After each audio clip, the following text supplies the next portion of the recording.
right, welcome back to Iron Financial, the only place where we forge stronger portfolios by putting market narratives under extreme stress. And today, we are putting one of the most talked about, most controversial stocks in the entire market on the anvil, GameStop. Their Q4 earnings are out, and it's time to cut through the noise. We're here to answer one simple question.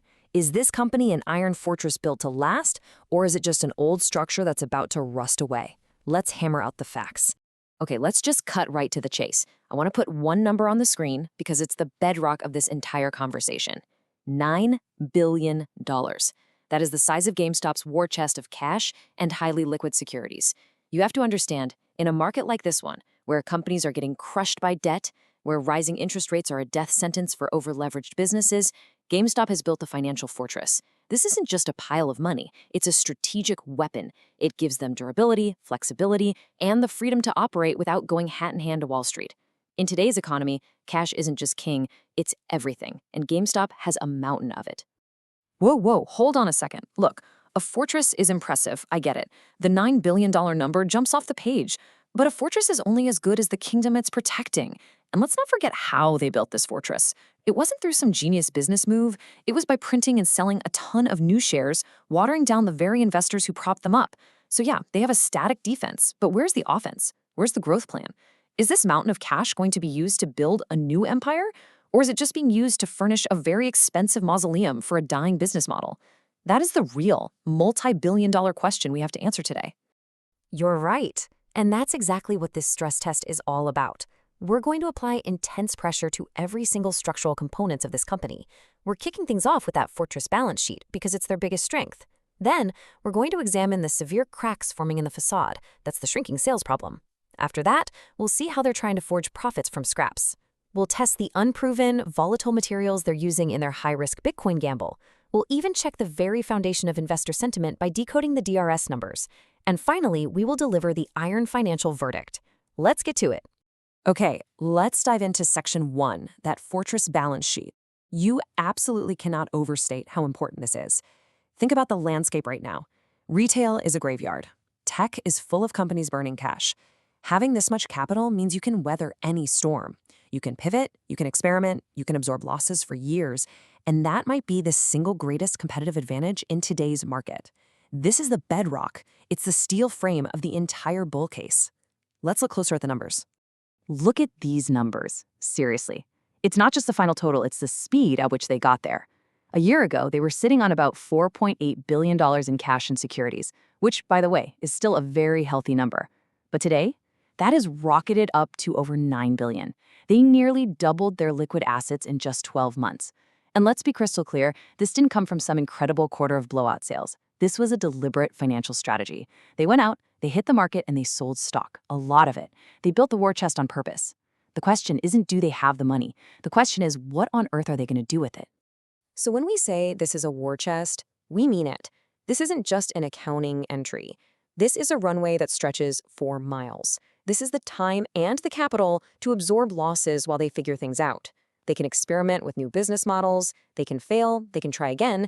While their competitors are drowning in debt, worrying about making payroll, GameStop has the ultimate freedom to maneuver.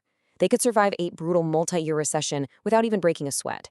This cash position is the single strongest pillar holding up the entire company. Full stop. Okay, and that runway, that fortress, it leads us right into the biggest problem, the elephant in the room. Because a strong pillar doesn't do you any good if the roof is caving in. That $9 billion buys them time. I'll absolutely grant you that. But time to do what? The fundamental, undeniable problem is that fewer and fewer people are walking into their stores to buy their core products. That isn't a story or a narrative. It's a hard, cold, ugly number. Yeah, there's just no way to sugarcoat this. You can't argue with these numbers. We're looking at the fourth quarter here. This is the holiday season. For any retailer, this is their Super Bowl. This is where you make your money for the year. And their net sales fell from almost $1.3 billion down to $1.1 billion. That's a drop of 14% year over year. A double-digit decline during your most important season is a massive structural red flag. It's the biggest crack in this entire investment thesis. And that's the key, right? This isn't some blip on the radar because of a bad economy or a weak slate of games. This is a fundamental, seismic shift in the entire gaming industry. The world is moving to digital downloads. Companies like Sony, Microsoft, and Nintendo, they want you to buy games from their online stores. Why? Because they keep all of the money. They are actively building walled gardens around their ecosystems to cut out the middleman. And GameStop is the middleman. The pond they've been fishing in for decades is drying up, and it's happening faster every year. Now, to their credit, management isn't just sitting there with their heads in the sand. They see what's happening. They know the writing is on the wall for physical media. And this chart right here, this donut chart, it tells you exactly what their plan is. You can see their traditional business, the hardware and software, is shrinking as a piece of the total pie. The one slice that's growing, and growing fast, is collectibles. They are desperately trying to pivot their stores away from being just video game shops and into becoming broader pop culture destinations. Okay, but let's really dig into these numbers because this is where the strategy starts to look really shaky. Hardware sales are down over 26%. Software sales are down almost 29%. I mean, these are just catastrophic free falls in your core business. So yes, collectibles are up almost 35%, which sounds great in isolation, but they added about $95 million in collectibles revenue while losing over $270 million from their main business lines. The math just doesn't add up. It's like trying to patch a hole in a battleship with a Band-Aid. And the real question is about margins. Can you really sell enough Funko Pops and t-shirts to make up for the billions in lost console and game sales? I am deeply, deeply skeptical. I hear that skepticism, and if you're only looking at revenue, it's 100% valid. It's a scary picture, but that's not the whole story. This is where we get to the core of the bull case, what management has been quietly doing behind the scenes. This brings us to Section 3, forging profits from scraps. While that top-line revenue number has been collapsing, the company has been taking a sledgehammer to its own cost structure. They're reinforcing the operational core of the business, proving they can be lean, mean, and profitable, even with fewer sales. So take a look at this. This chart is probably the most important one for understanding the company's internal strategy right now. It shows the central paradox of GameStop. You've got the blue bar, revenue, which we've established as falling off a cliff. But then look at the green bar, operating income. It's shooting up, way up. How is that even possible? How do you make substantially more profit when you're selling substantially less stuff? The answer is ruthless, disciplined operational efficiency. Okay, I'll admit that jump from roughly 80 million to 135 million, that's impressive. That's a significant improvement in profitability. But my question is it real? Is this a sustainable improvement because the business is fundamentally healthier? Or is it a one-time sugar high because they fired a bunch of people and closed a bunch of stores? You can only cut costs so far before you hit bone.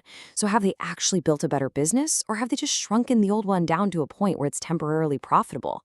What's the plan for next year? Cut more? The answer is right there in the SG&A line. That's selling, general, and administrative expenses. Basically the cost to keep the lights on. In the fourth quarter alone, they cut those costs by $41 million compared to the year before. This isn't just trimming the fat. They took a chainsaw to it. They streamlined operations, they cut corporate overhead, they did the hard, unglamorous work of making the business leaner. The strategy is to forge a new, profitable base from which they can grow, instead of just constantly trying to patch holes in a sinking ship. Okay, so they have a fortress of cash, and they've made the existing structure lean and mean. But what are they building with? What new materials are they using to construct the future of the company? This is where things get controversial. Let's move to Section 4 and talk about the high-risk Bitcoin gamble. When you're sitting on $9 billion of shareholder money, every single decision you make about where to put that capital is under a microscope. And this one is a doozy. Bold is one word for it. Reckless might be another. This quote, this is pulled directly from their own financial filings. We're not making this up. The company is admitting, in black and white, to a loss of over $131 million on digital assets for the year. And this comes just after the spectacular failure and shutdown of their NFT marketplace. It shows a pattern. It shows a management team that seems to be chasing volatile crypto trends and, so far, consistently losing shareholder money in the process. And if you want to get really specific, the Q4 hit was even worse. Just in that 3-month holiday period, they registered a $151 million loss on those digital assets. Now, that reflects the wild price swings of the asset they chose to buy. When you step into the crypto casino, you have to be prepared for volatility. This quarter, they took a massive hit. The bulls will argue, hey, it's a long-term hold, don't worry about short-term swings. But you absolutely cannot deny that out of the gate, this investment has been a significant drag on the bottom line. And that's really the heart of it, isn't it? Is this some brilliant forward-thinking move to hedge against inflation, or is management just gambling with house money because they don't have a better idea for their core business? You have a company whose retail operations are in crisis, a company that needs every ounce of focus and every dollar of capital to be radically reinvented, and instead of doing that hard work, they're speculating on one of the most volatile assets on the planet. To me, it feels like a massive and so far costly distraction. All right, let's move on to something unique to this company, the foundation, the actual shareholder base. More than almost any other stock, the sentiment of its retail investors is a critical part of the story. So for Section 5, we need to decode the DRS numbers. This is a metric that many see as a direct measure of the conviction and loyalty of the company's most dedicated long-term supporters. For anyone who's not deep in the weeds on this, DRS, or the Direct Registration System, is basically a way to take your shares out of a brokerage account and have them registered directly in your own name on GameStop's official ledger. The theory behind it is that it proves true ownership and prevents those shares from being lent out to short sellers. Regardless of the mechanics, the total number of DRS's shares is widely viewed as a proxy for the strength of that core retail base. Right. And for a long, long time, that number has only gone one way, up. Quarter after quarter, it climbed, which is why this quarter's report is such a big deal. For the first time in a while, it actually ticked down. The number of directly registered shares fell by about 800,000. Now, in the grand scheme of things, that's not a huge number. But for a metric that has been a one-way street, any reversal, any change in direction is significant.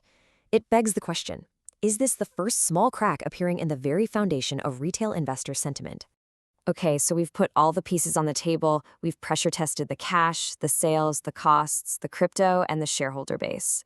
We've seen areas of incredible fortress-like strength, and we've seen areas with severe, undeniable corrosion. So it's time to pull it all together and deliver the iron financial verdict. Is this structure fundamentally sound enough to be rebuilt, or is it awaiting an inevitable collapse? So here's our final report card, our structural analysis. First, the good news. The balance sheet, it is absolutely fortress grade.